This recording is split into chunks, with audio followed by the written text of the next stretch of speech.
Hi friends, welcome to కొత్తగా చందమామ కథలు.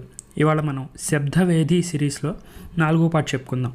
ఇంతకు ముందు పార్ట్లో గిరికోట చేరుకున్న విజయుడు అక్కడ తన తండ్రి చావును గురించి ఆరా తీయాలని చూస్తాడు. చివరికి అతని ప్రాణాలకే ముప్పు వస్తుంది. దీనిని గురించి ముందే తెలుసుకున్న కరుణ అతన్ని హెచ్చరిస్తుంది. విజయవర్మ తప్పని పరిస్థితుల్లో కరుణ్ణి అక్కడే వదిలేసి ఎలాగైనా ప్రాణాలు దక్కించుకొని బయటపడతాడు.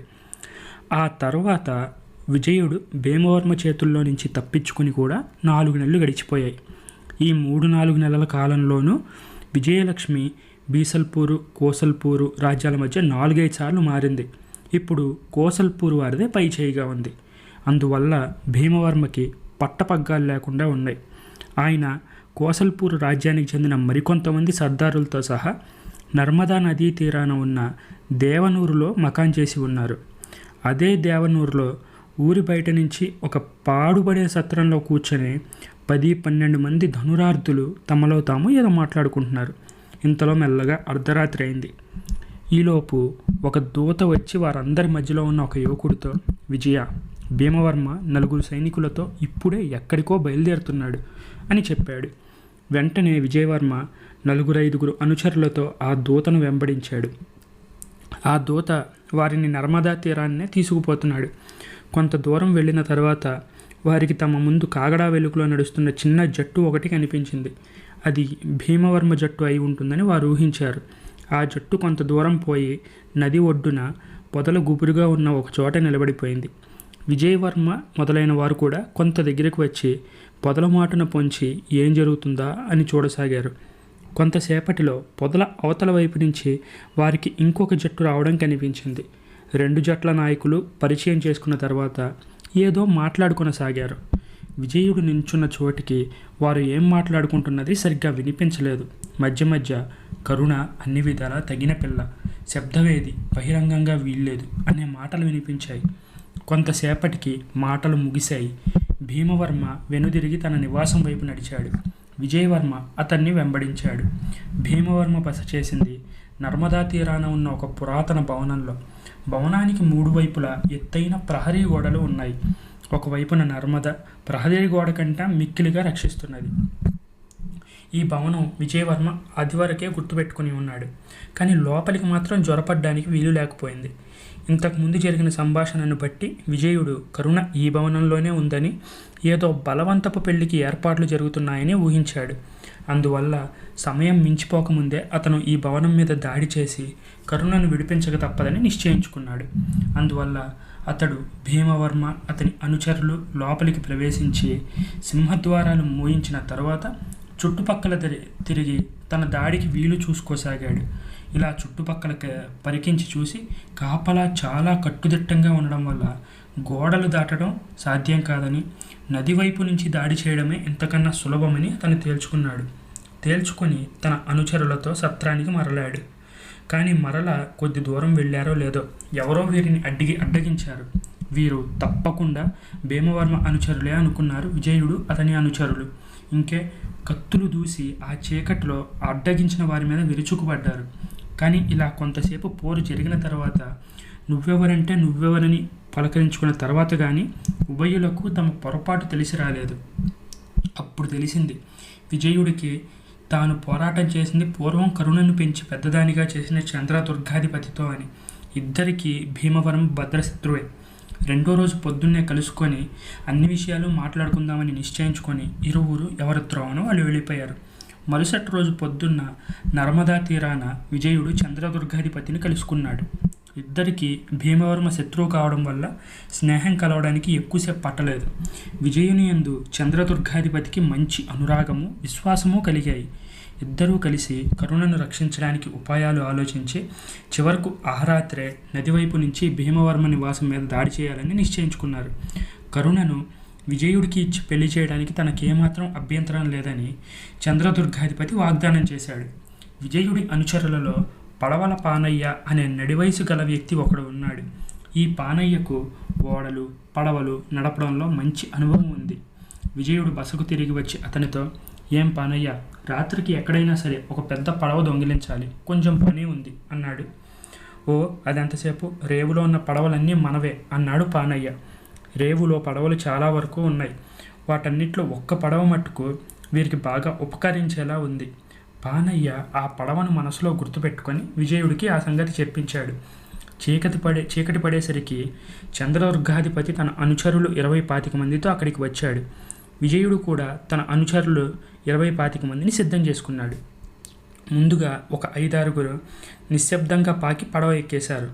ఎక్కి కాపలా కాస్తున్న 2 మనుషుల్ని నోట్లో గుడ్డలు కుక్కి కాళ్ళు చేతులు కట్టేసి నిశ్శబ్దంగా ఒడ్డుకు చేర్చారు. వారిద్దరిని ఎక్కడో దూరంగా తీసుకెళ్లి పడేసి వచ్చారు. తర్వాత అందరూ బిలబిలమంటూ పడవ ఎక్కేశారు. పానయ్య చుక్కాని పట్టాడు. పడవ శరవేగంతో నదీ జలాన్ని చీల్చుకుంటూ ముందుకు సాగింది. మబ్బులు పడుతున్నాయి, లక్షణాలంత బాగా లేవు అన్నాడు పానయ్య ఆకాశం వంక చూసి. అవును, లక్షణాలు చూస్తే తుఫాను వచ్చేలా ఉంది.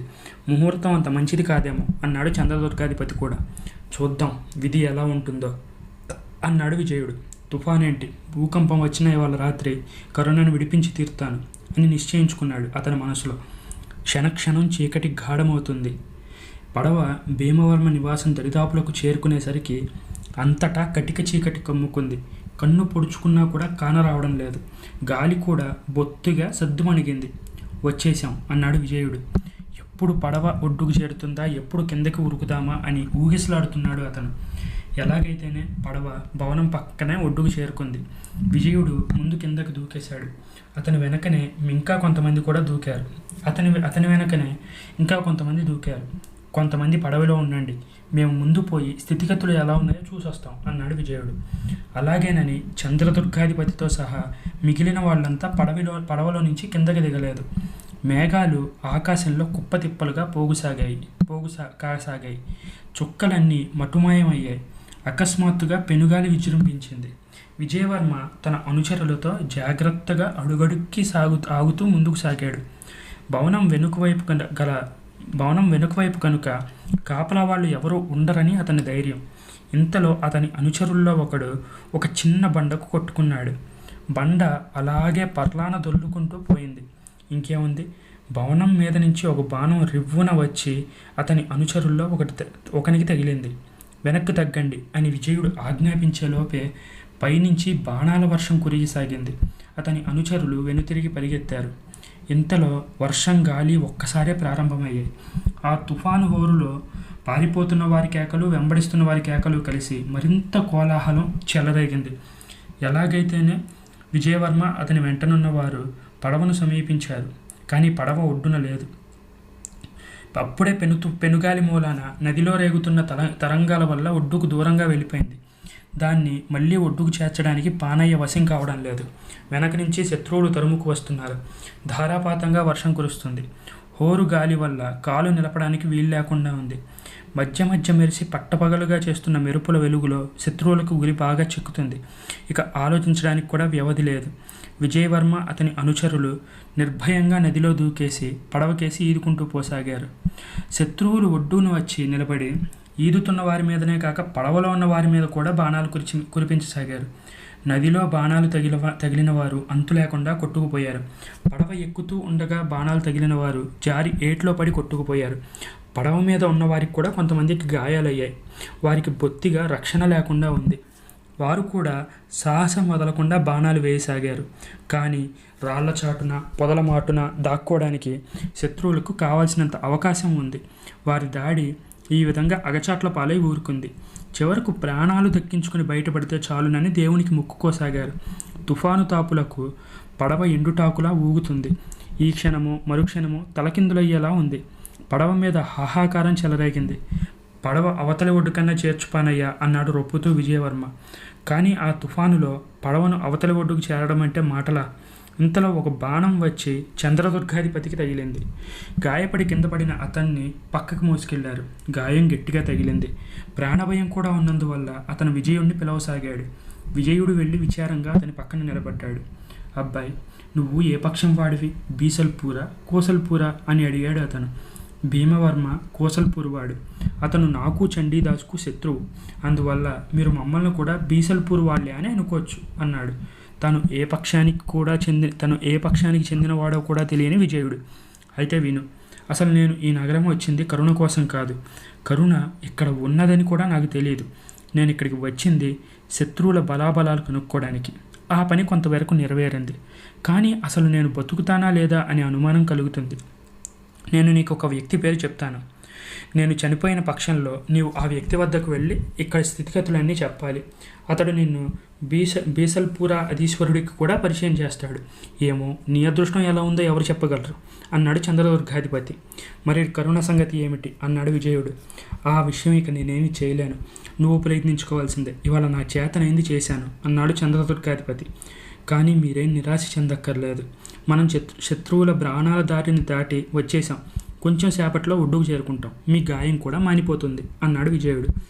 ఏది ఎలాగైనా నా చింత తీరిపోయింది అన్నాడు చంద్రదుర్గాధిపతి. నిజంగా మరి కొంతసేపట్లో వారు ఒడ్డుకు చేరుకున్నారు. అప్పుడే తూర్పు కొంచెం తెలతెలవారుతుంది.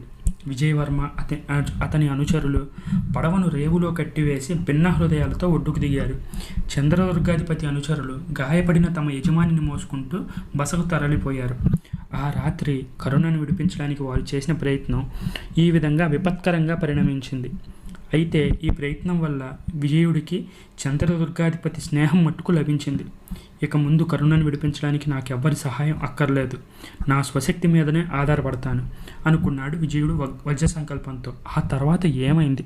కరుణను విజయుడు విడిపించగలిగాడా? ఈ విషయాలన్నీ తెలియాలంటే నేను రేపు నెక్స్ట్ పార్ట్ అప్లోడ్ చేస్తాను. అప్పటిదాకా వెయిట్ చేయండి చాలు. ఒకవేళ దీని ముందు పాటలు మీరు చదవాలనుకుంటే ఆ ప్లేలిస్ట్ లింక్ నేను డిస్క్రిప్షన్లో ఇస్తాను, అవి కూడా వినండి. ఈ కథ మీకు నచ్చినట్లయితే దీన్ని లైక్ చేయండి, మీ ఫ్రెండ్స్ అందరికీ షేర్ చేయండి. అలాగే మన ఛానల్ని సబ్స్క్రైబ్ చేసుకోవడం మాత్రం అస్సలు మర్చిపోకండి. Thank you friends.